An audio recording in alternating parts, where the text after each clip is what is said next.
public. Hello, Mary Alice. Hello, Kristina.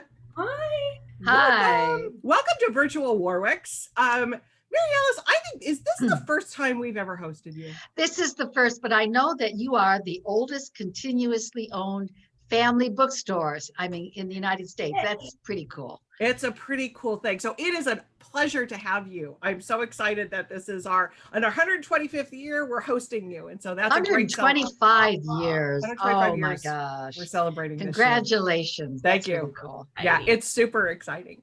So for those that are joining us, this is being recorded too. So you may be watching it on Facebook after we're done with the live event, or you might see it on YouTube. So lots of ways to see this. But I don't know where people are joining in from. So I like to tell people a little bit about Warwicks before we start.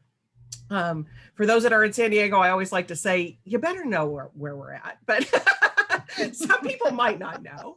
But if you don't, you do now. Exactly. I know. And honestly, I love San Diego because I went to Christina's house, her parents' house. That was one of the best weekends. By the way, please invite me back so I can come back. You are invited back. I love San Diego. You are invited too. Yeah, it's excellent. Yeah, it's kind of a good place to be. But South Carolina's not. You've got a nice location where you're at too, Mary Alice. So beautiful. It's not. We got some good coasts going on. Yeah, but yeah. For those of us that are maybe joining us from somewhere outside of San Diego, Warwicks is located in La Jolla, which is just a little bit north of the downtown San Diego area.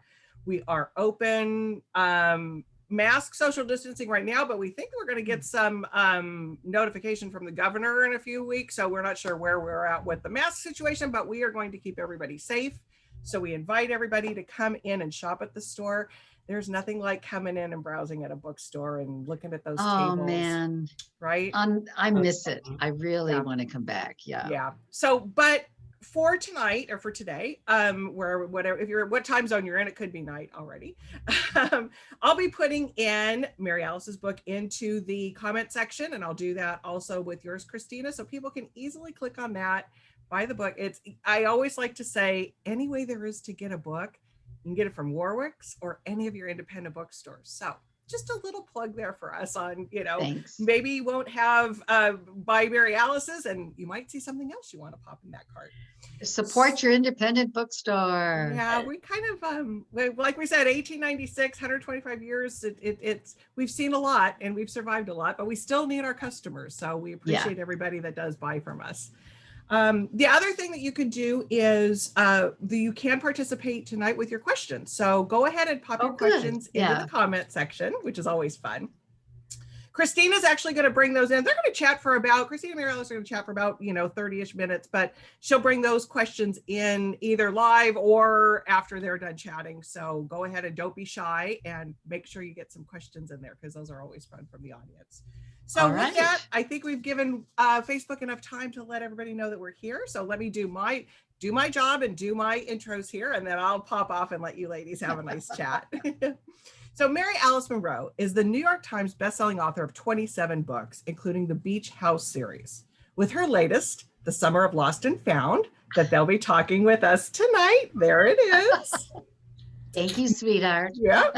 More than 7.5 million copies of her books have been published worldwide, and she's earned numerous accolades and awards.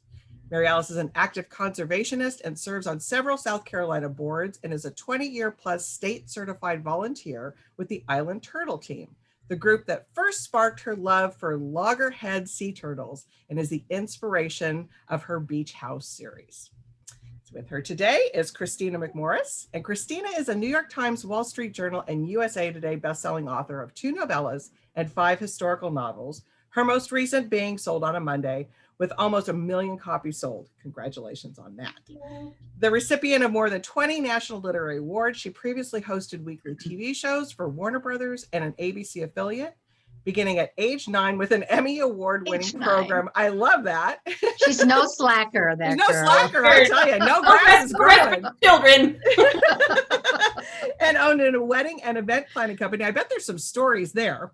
I'm surprised a novel hasn't come out of that, really. No, really. Tell all. Until she had first, I love that you had far surpassed your limit of YMCA and chicken dances. I can only imagine. Kristina lives in Oregon with her husband and their two sons, ages 15 and 17, going on 40. I love that.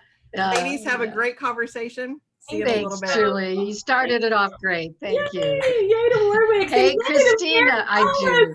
Kristina, I miss you. I have missed you so much. This is such a treat. Oh my gosh, look at, we put on lipstick and everything. It's a big I know. Look at the makeup, all for you. Oh my gosh. Okay, so we have to talk about your latest book because I was so excited I got this copy. And and we also need to talk about this title as well. Oh, yes. How that came about, which I love that story as well. Yeah. Okay, so to kick it off, for those who have not been lucky enough yet to own a copy and know what it's about, why don't you share a little bit about the story?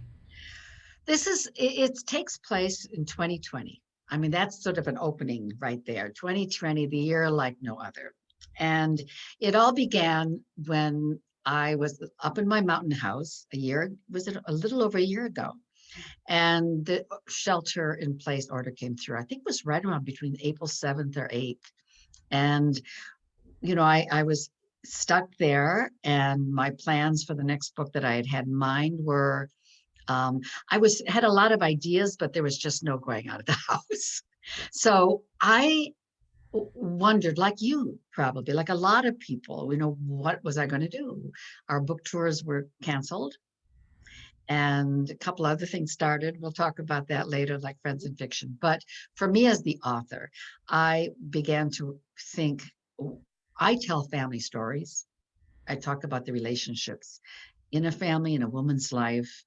And what better time to study a family during the stresses and challenges of 2020, the pandemic year.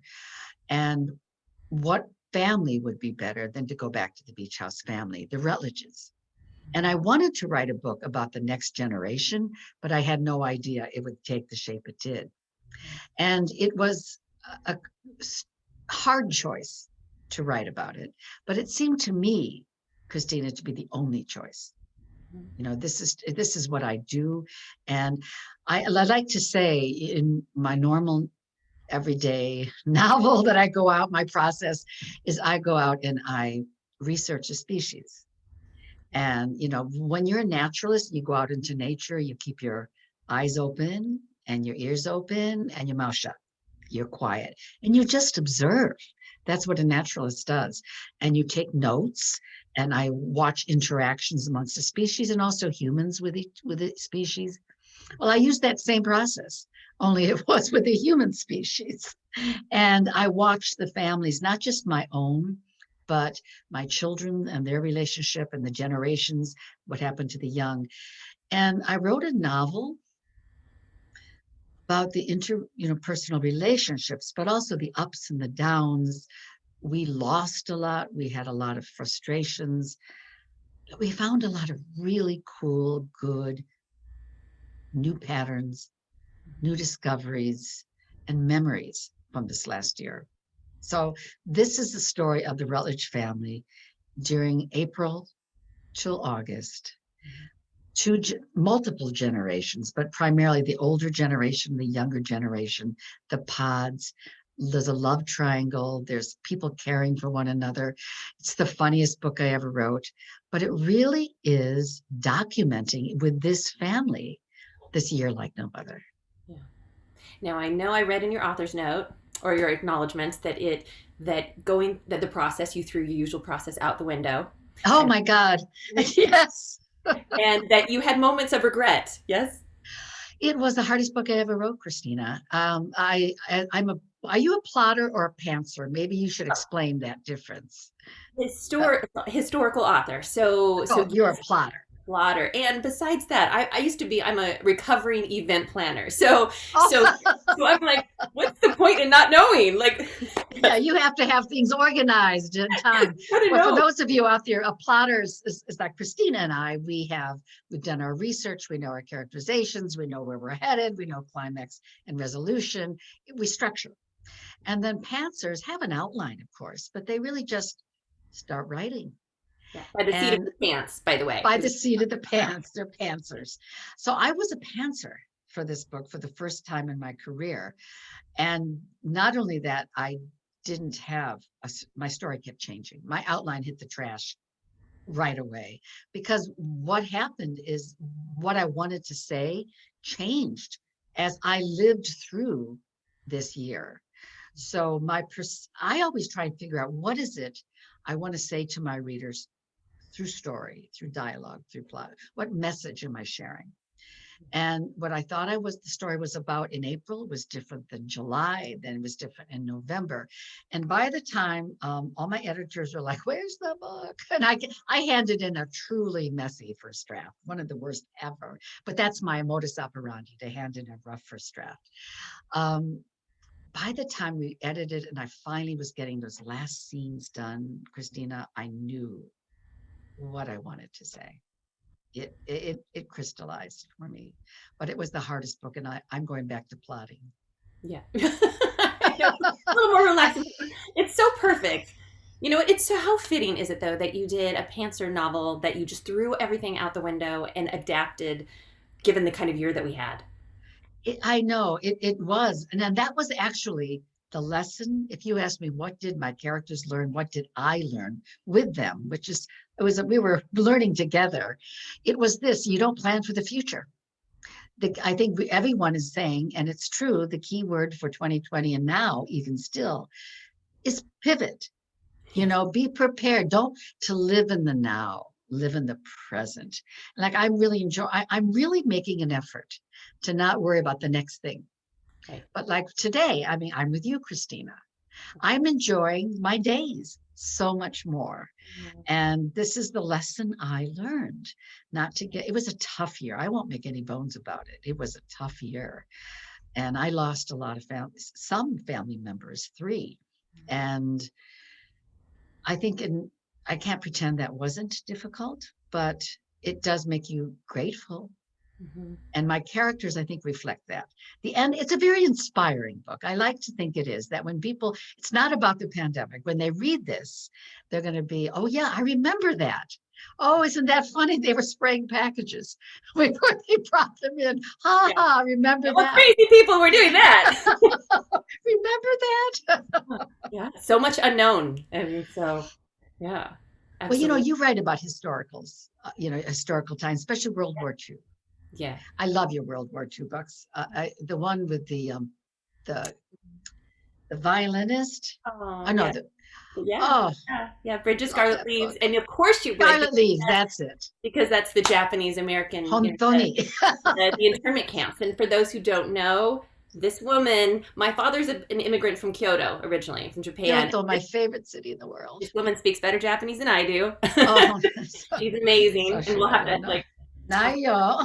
Japan other day. We have so much there, but yes. And so you're talking about the challenges during that year, especially with family and losing people and so much unknown. And somebody from Facebook just asked, perfect question at this time, that said, what was the most challenging part about writing a book set during the pandemic? So, did you have to kind of pick and choose how much hardship, how much darkness to put in the book? I know from reading it, there's so much hope and light that comes through it, but challenges too, and hardships that people go through, that they become stronger, I think, by the end, which I always love about your stories. And that's it exactly. It's the hope that kept them going. I think the humor was the easiest part. I'm not usually a funny writer, but there were a couple. The hardest part, let's start there. The hardest part was tearing my hair out, wondering what's happening next. I rewrote this book so many times. And I remember when I realized all my characters were too old. I have a new generation, and I wanted it to be young, right? And to be, and I thought, I'm pretty cool. I can write young. And then I showed it to my daughter, who gave you an honest opinion. Yeah, and I said, look at this, and she likes to talk through characters with me. And she was like, oh, Mom. And she said, there's a triangle. Okay, let me back up. There's a love triangle. And I didn't design it so much that way, but I left the last book on Ocean Boulevard with her boyfriend, Gordon, who goes back to England. And let me just say, he's a Brit.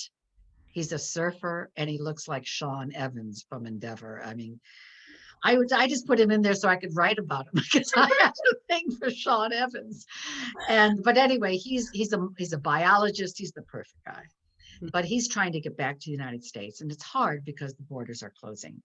And then the boy that broke her heart, she's 25 and he's 30 something. He broke her heart in California. Sorry, he's a California boy, but he came home to visit Mama in South Carolina, quarantined.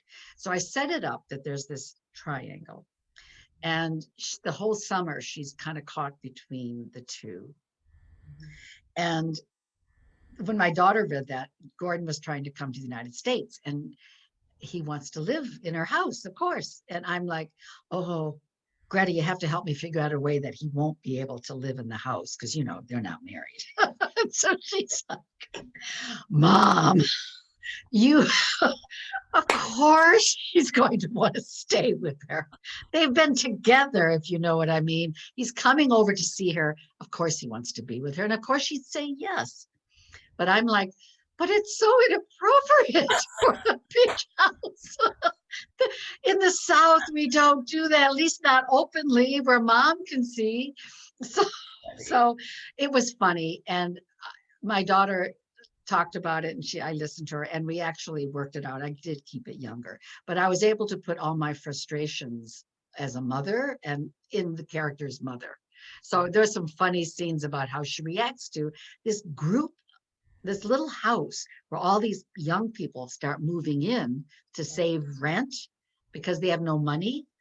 And it's what happened to a lot of kids. You know, a lot of family members like myself had kids move in. So it was realistic and it gave me a lot of fodder for the book to watch these kids and saying, what are they up to? How are they changing? How is this situation redirecting their lives? So on a serious note, some of the young people came home and decided they didn't want to go back to what they were doing.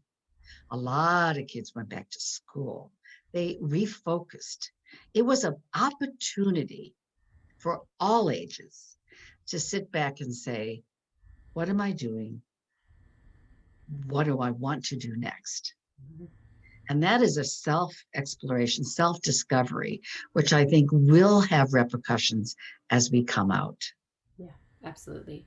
And you talked about the younger people in the book. So that is what we're calling the next generation. Correct? The next, yes. Your book. Can you talk a little bit about that? About what was your favorite thing about writing them, or do you have a favorite character, and what do you want to continue with that? I did. The Next Generation, the Star Trek title, I call it, it opens the door for more Beach House books. And I do write each book as a standalone. So anyone out there who says, oh my God, do I have to go back to book one? No, you don't, especially not this one because it's the Next Generation. But this series, I initially I didn't start a series. I wrote one book, The Beach House. And whenever I had something else to say about the beach, dolphins, pelicans, I went back to this family. So over the course of 20 years, can you believe, Kristina, 20 years, these characters have aged and the community has grown, like the Mitford series, that you can pick up any one, but you know the community really well. So going to the Next Generation was a real treat for me. I really loved Linnea because she was a college kid in the last book, and I knew her since she was 8 years old in the Beach House. So I really grew up with these young kids, and yet I see her becoming someone very cool, someone who I would be proud to call my daughter or my niece, because I'm more in the older generation now with Kara. I am mature. I'm the matriarch of my family, and when I look back at what I see Kara doing, it resembles mine, where finally she has what she wants in life. She's comfortable in her skin. It's not what do I need, but you look at the young generation stumbling, needing help, and you say, how can I help them? So that's where my older characters like Kara, especially in this year, how can I help you? That's the legacy of this whole series, women helping women. Yeah. The beach house is a place to help. So I think Linnea is now taking that torch and taking that legacy and moving forward. I love that. I love that. And I think, yeah, absolutely. I think so much of your books too, like with this, was about finding your identity, and Yes. finding out that it's okay to not know what's next. Yes. We're always so like worried about so many things of not knowing what's next, and coming from plotters, Yes. I mean, yes. We can learn. I did not know, Kristina, there was Team Gordon and Team John. And I didn't know which one I was going to pick. Yeah. Because I just wanted to see it. And that's weird for me, who knows the last line of a book when I usually begin it. And yet I know I did the right thing. Yeah. I figured it out along the way. But for Linnea, it was not so much. And that's the test. Yeah. Is it a guy that's going to fulfill your dreams? That's the question. What is your dream? Right. And so I taught my kids that too. Yeah. And with deciding about your love triangle, so since you rewrote, did you ever have a different ending than what you ended up with? And even with the love triangle, did that change? No. When I wrote it, I really wasn't sure who Linnea would choose, but I figured out at the end that, I don't want to, it's no spoiler alert here, but I won't tell you, but the decision she made at the end actually came about, she's a pleaser. And at the very beginning of the book, she loses her job at the aquarium, her loved job. And Kara, her aunt, is her mentor, and she is renting the beach house from her. She calls her over right away and tells her, I've been furloughed. And Kara is very understanding and says, hey, you don't have to pay rent for a while. It's okay. She goes, no. She goes, listen, this is the legacy of the beach house. We pay it forward. We have blessings. It's my turn to help you. Right. And that was taken to heart by Linnea, and she starts inviting all these other people who are in trouble into the house, which is the brothel situation that the mother calls it. But it's really not. It's just, a house of young people. So what happens to Linnea is what happens to a lot of women, especially who are givers. Mm-hmm. They give and they give and they give, and they find themselves trapped in the giving. And they don't know how to get out of it. They're cleaning, they're cooking, they're putting their own needs are being suppressed. Right. And there was a scene in the book towards the end where I keep calling her Kristina, Linnea is on the beach with Kara, and the turtle nesting cycle is always the backdrop, the rhythm of the constancy. It's reassuring. But they're at the turtle nest and waiting for their sand to shift and a nest to boil. And have you ever been on the beach here in California, probably, where when it gets really late at night, like around midnight, early hours of the morning, the air feels different. And it's a almost spooky, like surreal time, especially if it's a dark night and you can hear the ocean and you can't see it. Yeah. And they're sitting there, and it's a very intimate time. And Linnea confesses, because you share things in this wee hours of the morning, that she's lost and she's scared and she doesn't know what her next step is. And I've had conversations like that with my niece. And Kara says something to her, which I think was really important. And that is what I want all women to hear is you can't give without taking care of yourself first. You have to take that deep breath and assess and say, what is it I need to move forward? Because that's not a bad selfish.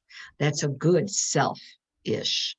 And I think when Linnea heard those words, it spurred her on to make the decision she had to make at the end of the book. Right. But it's that woman talking to woman that I loved. And it's a cornerstone of this whole series of women helping women. Right. And you have Linnea and Kara having a really beautiful relationship. that is in a lot of ways stronger, would you say, than a mother-daughter relationship? And isn't that often the case? Yeah. You know, the mother, especially in a traditional, in Charleston, we have a golden perimeter called South of Broad in Charleston, where the historic families are. And it's a, if you live there, you know, you likely come from a very old family. And the expectations are really high. And that's where the Rutledges come from. So she is burdened by the expectations of a girl south of Broad in Charleston, even today. You know, when are you getting married? Who are you going to marry? You know, those are the real goals. What are your connect? Who are your people? Right. You know, and she's trying to escape that. So mothers often, I think, want the best for their daughters and their sons, to the point where they sometimes hover and they don't really, they think they know what's best for their kids. While a mentor, which can be a teacher or an aunt or someone, a good friend, a mentor is someone who really explores the needs of the individual. What is it you want? And how can I assist you with your dreams? And that's an important distinction. And I think often your favorite advisor is not your mother or your father. Right. And did you have a favorite?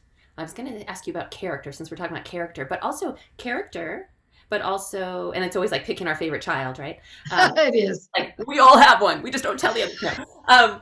So favorite character, but also, did you have a favorite scene out of the whole book that ended up in the final draft? Ooh, you know, no one's asked me that question yet. Favorite character is always Kara. Yeah. You know, I grew up with her.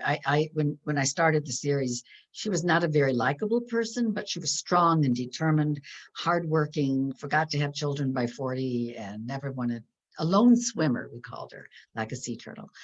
And she hated turtles, hated them.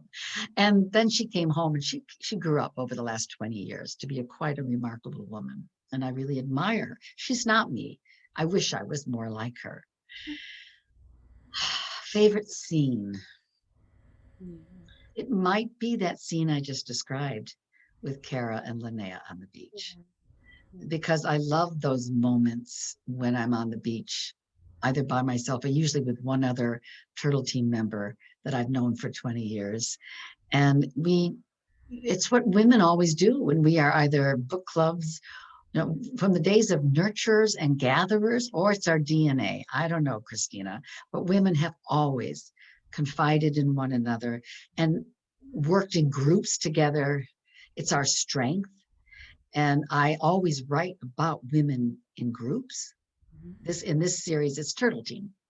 But I've written a lot of friends, but I've written a lot of different ones.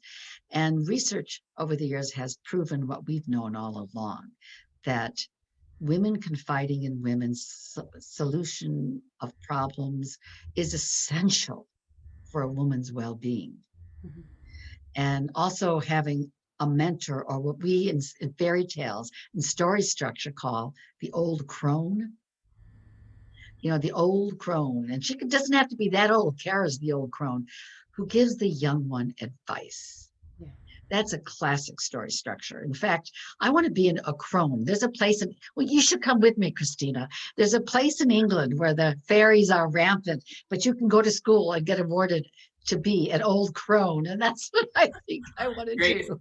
You have a certificate. Let's go together. Okay, perfect. I love that. There's a book there, I'm sure. Sure. So, okay. So with oh my gosh, I just had my thought. Oh, as far as you're talking about research, and I know that it was great because Claudia on Facebook had asked about, were there turtles in the book? And I love that you already answered it. So yes, it's a joke. Yes, of course there are. Wouldn't it shock everyone if there was like no turtle? I get angry letters. I do. Oh, I bet. I mean, I write a book set in North Carolina mountains. Well, how come there are no turtles? It's right. Like, I never promised. A turtle. You gotta do like a box turtle. A box turtle. Something, a stuffed animal turtle. So with that, I love that you weave in that other passion of yours into your books as far as conservation and about the environment and just That's so serious. important. So with this one, was there anything that you were really proud of specifically with this book that you wove into this one that you wanted to share, or any new research that you came across that you weren't aware of Oh, before? yes. I'm so glad you brought this up because it really is an important part of the book. I knew that I was not going to be out looking at whales Yeah. in this book.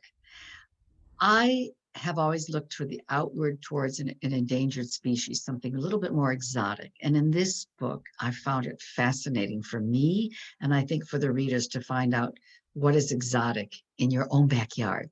Mhm.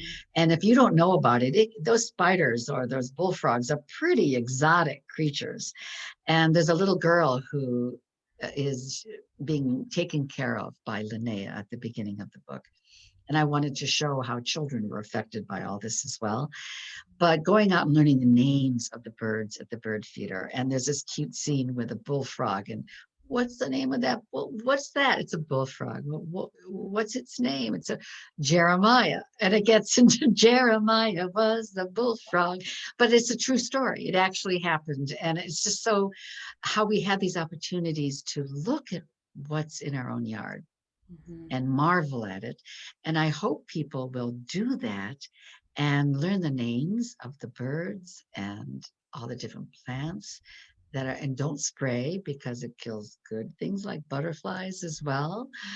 And just to sort of take ownership of what's around you today. Look up in the sky, and if there's a bird and it's brown, well, look at the wingspan. Is it a red-tailed hawk? Name it. It's part of your world. And that I feel if you do that much, then you begin to care about what happens in your little neck of the woods. And if you take care of that little decision seems so small, not to spray, to use organic mulch and things like that. If you do that, if everyone does it, Right. the effect globally is monumental. Yeah. Well, the other thing that I loved in your story, besides all that, was the paper airplanes. So, Thank you. Oh, I love those- you for saying that. And I love gallery. They at the head of every chapter, they surprised me with putting a paper airplane. And I was like, oh my gosh, thank you. It's a symbol for me of serendipity, yeah. of joy, the whimsy of this whole thing.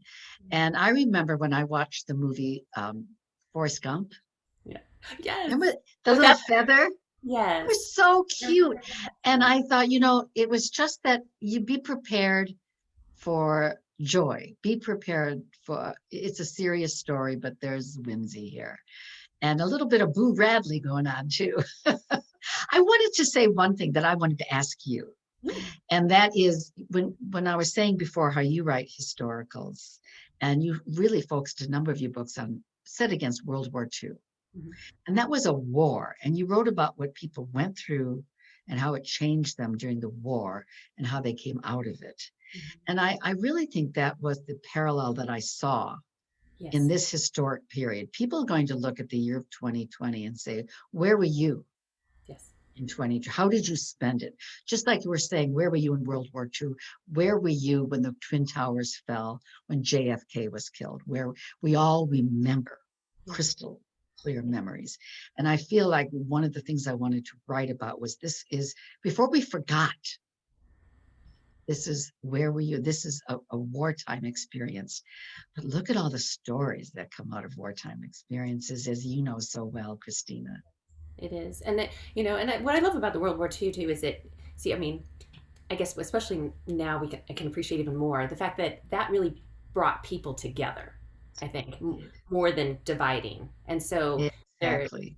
there's a beauty in that everybody kind of had that common cause that they came together, and so hopefully there's been a lot of division, and hopefully as we move forward, and I think no matter what, I would hope that everybody, no matter where they stand, they can see that moving forward and getting back to some kind of hopefully better normalcy. I know. It would be really beautiful to come out of it when all is said and done. But that's it. I think our emotions are heightened in a difficult time, but I think it's also when the human spirit can shine. And I like to think that it was a pretty rough year, and for so many reasons. I did not go in politics in this book at all. I'm just making a blanket statement. I stayed far away from that. I'm not interested in writing about that. This is family, but it's when you come out, we are looking at a new normal, and I don't think we'll ever be the same. And our relationships have been tested, and new relationships formed, and new sourdough starters, and we're all curbing back the wine. And I've got to lose the 15 pounds I put on. I know. Well, and hugs, right? I mean, just the appreciation of hugging. My family, we're such huggers that my kids were like, they said the thing they miss the most is just hugging people they don't know, hugging, people that, that were older people that we're concerned about. And yeah, that'll be really... I was signing, we're just doing very limited events. And my instinct is to reach out, hi, and all of a sudden everyone goes like this. No.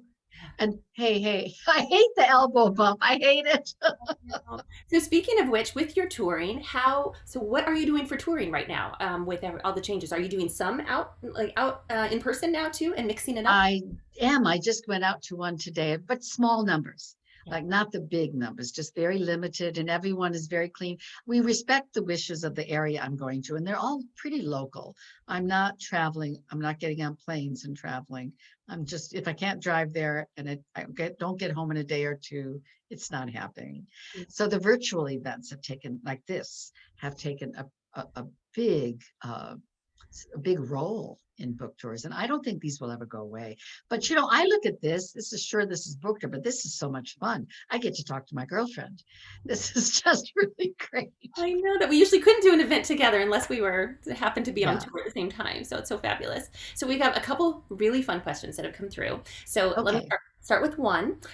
This is, let's see here, from Facebook. It says, a fun question. Kara was played by Minka Kelly in the Beach House movie, in case you weren't aware. Who's gorgeous. Oh my God. So who do you envision? Oh, this is always a fun question, isn't it? I love that I don't have to answer this, that you do. I'm terrible at this question. Who do you envision playing Kara for a Summer of Lost and Found movie? And who should play Linnea? Easy answer. Okay. Because I'm actually in conversation with Andie MacDowell, who played Lovey. Now when I wrote this book 20 years ago, I had Andie MacDowell's picture up on the wall as Kara, that she was my vision. So it was a real surprise when I met her. I don't know if I ever told you the story. On the plane. The airplane, yeah. And it was a little puddle jumper and going from Atlanta to Charleston. And she was flying she has family out here. And I saw her and I was just like, that's so weird. Because after 20 years, I'm such a big fan. I mean, Green Card is my all-time favorite movie. And I didn't want to bother her. And then we met on that little transom or whatever they call that little space where you wait for your luggage. And we talked, and I told her, I said, I just want to thank you because, you inspired a character. And she was so sweet, as she is. And she said, well, what was the name of that character? And I said, Kara, and the book is The Beach House. And she wrote it down. And I left because my luggage came, and I said, thank you very much. And I played fair and left. Then she told me later that she was walking out, and there in the old airport was the bookstore with the big plate glass window. Oh my gosh, big poster of my book, and all my backlist just was there. So great. And she looked at it and said, she did one of these. She went in and bought it. And then she went to Kiowa, where I was today, and she read it and called and said, I want to make this movie. So, boy, was that a preamble. We're talking about moving forward from the Beach House for Rent to the future now. And we're still in conversation. In fact, we're going to be talking next week. And I'd like her to be Kara. I'd like her, because Kara's in her 50s. Yeah. She can play that role. Right. She's just going to look an awful lot like her mother. Right. And I mean, and it's good that you didn't open with, I have a poster of you on my wall. It might not have ended the same. I might not have gotten a conversation. May not have been like, okay, and moving. Oh, look at my luggage is here. That's hysterical. So you're saying that she would play Kara, is that right? Yeah. And then what Yeah. about Linnea? Do you have any thoughts on Linnea? I don't.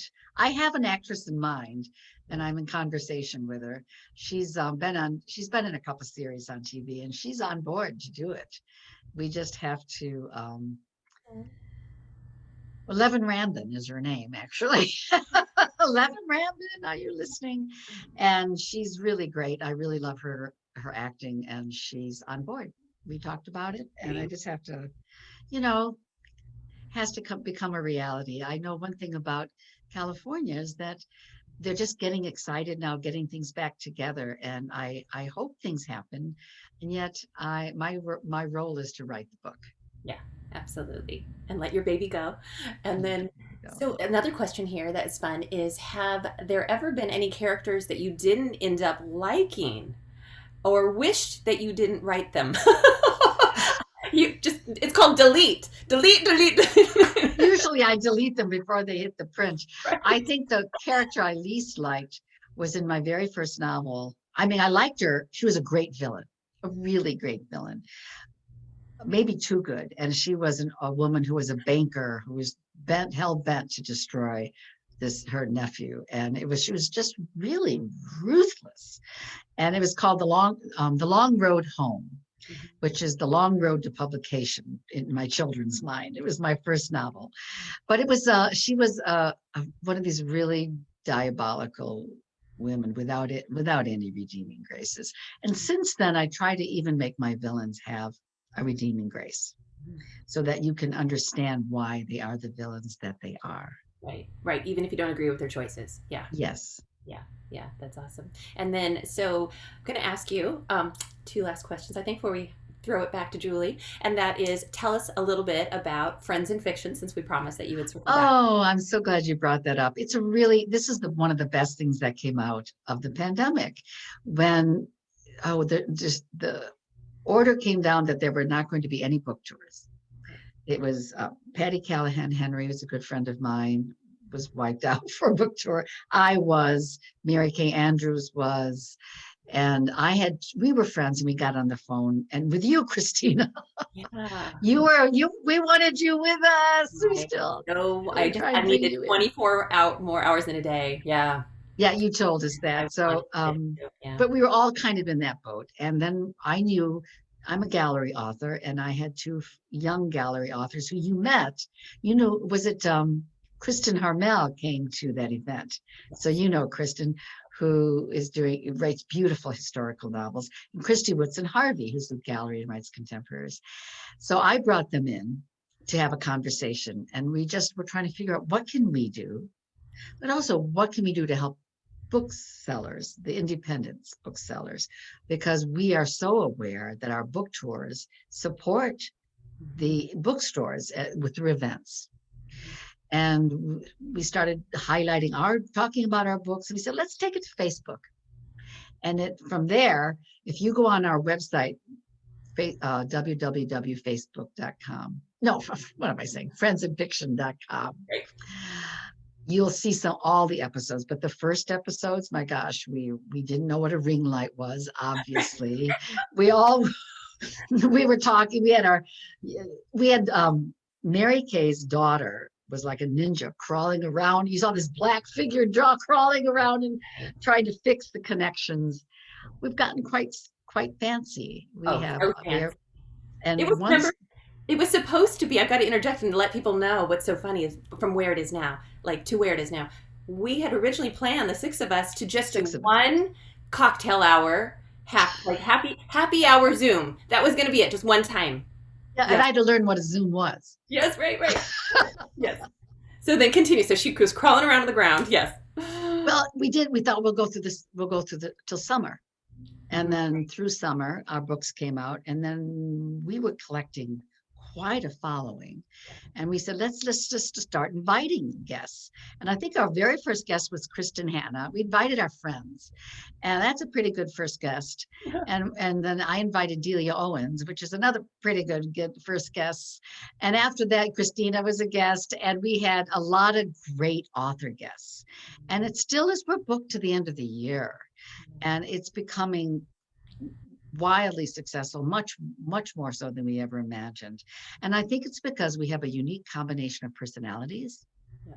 We all different ages, and we love to read, and it's just sometimes the mix is magic. And I think that's what it happened. It is so lovely. So everyone's free. Just join us. Friends in Fiction, Wednesday night, 7:00. We also have a really great podcast, which is growing. And we can talk to other authors, but also people involved in the industry. Like I'm thinking Warwitz would be a really great conversation because, you know, the oldest continuously owned family bookstore in America. Well, it'd be fun to have a conversation with Warwitz. But that's what we're doing in our podcast, in the world of books. Yeah, and Julie says yes. Julie, okay, Julie. I will. Okay. So last question I have for you today is because as we all know, as we always joke that we're in the hospital and we just gave birth, and they say, what is the question? Yeah. When are you having what another is the one? next? So everybody what wants is the to know, next what are you one? working on next? Okay, I'm really excited to answer this question. There will be more Beach House books down the line, but not immediately. I have another book. It's going to take a little longer to write, and I'm just sort of getting that in my head, plotting. But I have a wonderful book, a middle grade book, and it's coming out June 15th, so right around the corner. And it is from Aladdin Books at Simon & Schuster, and it is a first book of a series. And I'm so excited because my whole life of writing life, I wanted to write a book for middle grade kids, 8, 9, 10, 11, 12, that age group, where it's a chapter book. And these kids believe they can do anything.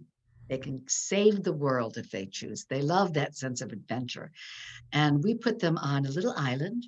It's called Deweese Island, and it's a real place. And you get there from my island, Isle of Palms, only by boat. And there are no cars, no restaurants. And for this group, because grandma doesn't believe in it, no internet. So you take up 3 10-year-old kids, put them in that situation, and they think, worst summer ever. They're down in the mouth feeling sorry for themselves, but then they learn how to drive a golf cart. They learn about boats. They get in a little trouble. They go on adventures. These 3 unlikely friends, a smart girl called Little Lovey from my Beach House series. She's 10 years old now, who knows about nature. You have an army brat whose father was injured, so he's staying with his grandmother. Mm-hmm. And then an African-American boy from Atlanta from a wealthy family. So these kids might never have been friends, but they are unplugged to Kristina. And my husband's a child psychiatrist, and he always tells people, unplug your kids. Let them be bored. Let them figure out what to do. Let that imagination go wild. Otherwise, they're always programmed. You've got to let themselves be free. And so I'm hoping that this book encourages parents, the first of a series, to let their kids play. And it's being adopted by curriculums across the country. And I'm really, really excited about that. So I feel very proud. So it's called The Islanders, and it's out June 15th. Oh, I love it. And I love that. I heard before about, I think the book, I had never read it and I still want to, called Quiet. But I think there's like that gift of quiet, like there's that gift of boredom that you can learn to be, it's okay to sit. And we're terrible at these days ourselves, but sit in a restaurant waiting for a friend and not pull out the phone for 5 minutes. It's hard, but, yeah. But unplug for your mental health. That's beautiful. I love it. Hi, Julie. Hi, this was so fantastic. It was fun.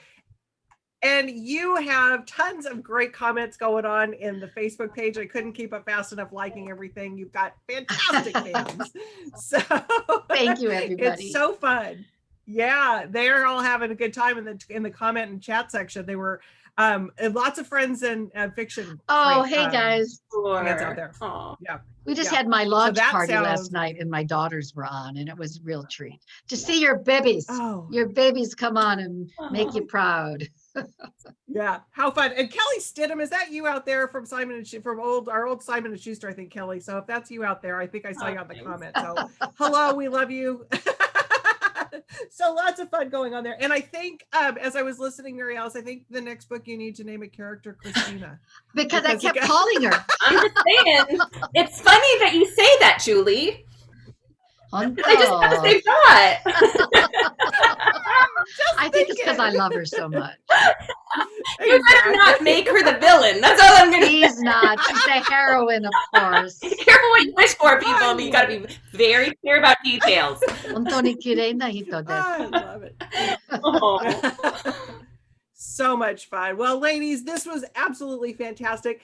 Now, Mary Alice, you told everybody about Friends of Fiction. Is there some place that people can, do you have your own website? They can watch it in multiple places. To they can either go to Facebook, Friends in Fiction, or they can go to our web to watch it live. You can do that. We have our YouTube homepage, and also you can go to parade.com. We write for Parade magazine, which is national, and so they show our show as well. But just come on and join. It's free, and but we then have a just blast. for you, but just for you, for your books and for my you have books, your own stuff, right? I'm on Facebook, Mary Alice Monroe author page on Facebook, and also Mary Alice Monroe. Oh, come see my quite fancy new website at maryalicemonroe.com.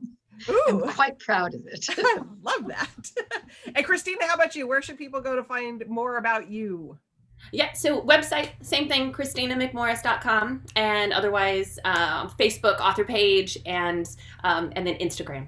Okay. Kristina, can I just jump in? When can we expect your next book? Oh, do I slip you my $20 now? I'll pay you in yen. No, I'm in line here. I want to know. Oh gosh, they know. Yeah, because I stepped out of the group because I'm going, I will never finish this book. And I can't, so it's ended up being, it's such a sad, good thing. But that's why this is such a gift to do these events together. Yes, I am almost done. As I was sharing right before we jumped on here, I'm on chapters. So if my editor's listening, I really am almost done. As soon as we finish here, I'm going back to work. All right. So I'm on chapter 74 of 81, and I'm like, I'm in the home stretch. So currently right now, we are looking at, I know this sounds far for readers, right? But we know how slow these things go. August of next year. So just, that's just next year. Just a little over a year. So which means, just in the next, whatever. Please let me have a conversation with you. Early copies. What's that? Okay, Julie, we're going to do a conversation with Kristina. I'm back here. We're back in San Diego at Warwick. That would be really fun. I'm very confident we will be flinging the doors open with live events. So that would be a fantastic. That's going to be a little bit of the hard part, though, is getting everybody's schedules. These are so great because you guys can do them from your homes. Getting travel schedules together.